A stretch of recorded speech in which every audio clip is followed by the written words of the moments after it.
पिंडदान का अधिकारी कौन? 19वीं कहानी बेताल पचीसी। बकरुलक नामक नगर में सूर्यप्रभ नाम का राजा राज करता था। उसकी कोई संतान न थी। उसी समय में एक दूसरी नगरी में धनपाल नाम का एक साहूकार रहता था। उसकी स्त्री का नाम हिरण्यवती था और उसकी धनवती नाम की एक पुत्री थी। जब धनवती बड़ी हुई तो धनपाल मर गया और उसके नाते रिश्तेदारों ने उसका धन ले लिया। हिरण्यवती अपनी लड़की को लेकर रात के समय नगर छोड़कर चल दी। रास्ते में उसे एक चोर सूली पर लटकता हुआ मिला। वो मरा नहीं था। उसने हिरण्यवती को देखकर अपना परिचय दिया और कहा, मैं तुम्हें 1000 अशर्फिया दूंगा, तुम अपनी लड़की का ब्याह मेरे साथ कर दो। हिरण्यवती ने कहा, तुम तो मरने वाले हो। चोर बोला, मेरा कोई पुत्र नहीं है और निपुते की परलोक में सदगति नहीं होती। अगर मेरी आज्ञा से और किसी से भी इसके पुत्र पैदा हो जाएगा तो मुझे सदगति मिल जाएगी।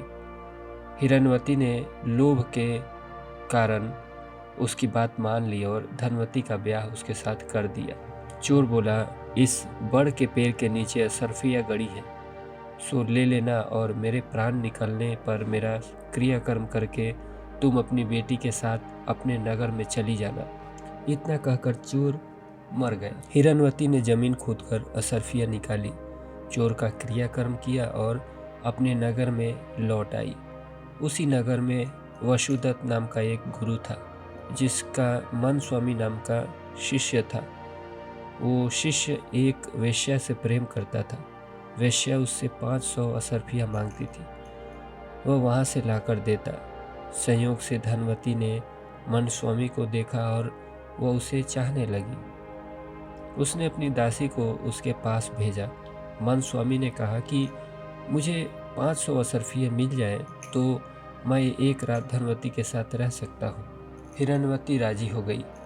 उसने मन स्वामी को 500 अशर्फिया दे दी। बाद में धनवती का एक पुत्र उत्पन्न हुआ। उसी रात शिवाजी ने सपने में उन्हें दर्शन देकर कहा, तुम इस बालक को 1000 अशर्फियों के साथ राजा के महल के दरवाजे पर रखाओ। माँ बेटी ने ऐसा ही किया। उधर शिवाजी ने राजा को सपने में दर्शन देकर कहा, तुम्हारे द्वार पर किसी ने धन के साथ लड़का रख दिया है, उसे ग्रहण करो। राजा ने अपने नौकरों को भेजकर बालक और अशर्फियों को मंगा लिया। बालक का नाम उसने चंद्रप्रभ रखा। जो वो लड़का बड़ा हुआ तो उसे गद्दी सौंपकर राजा काशी चला गया और कुछ दिन बाद मर गया। पिता के ऋण से उऋण होने के लिए चंद्रप्रभ तीर्थ करने निकला। जब वो घूमते हुए गया कूप पहुंचा और पिंडदान किया तो उसमें से 3 हाथ एक साथ निकले। चंद्रप्रभ ने चकित होकर ब्राह्मणों से पूछा कि किसको पिंड दो। उन्होंने कहा, लोहे की कील वाला चोर का हाथ है, पवित्री वाला ब्राह्मण का है और अंगूठी वाला राजा का। आप तय करो कि किसको देना है। इतना कहकर बेताल बोला, राजन तुम बताओ कि उसे किसको पिंड देना चाहिए। राजा ने कहा, चोर को, क्योंकि उसी का वो पुत्र था। मन स्वामी उसका पिता इसलिए नहीं हो सकता कि वो तो एक रात के लिए पैसे से खरीदा हुआ था। राजा भी उसका पिता नहीं हो सकता क्योंकि उसे बालक को पालने के लिए धन मिल गया था। इसलिए चोर ही पिंड का अधिकारी है। इतना सुनकर बेताल फिर पेड़ पर जा लटका और राजा को वहां जाकर उसे लाना पड़ा। रास्ते में फिर उसने एक कहानी सुनाई। अब आगे।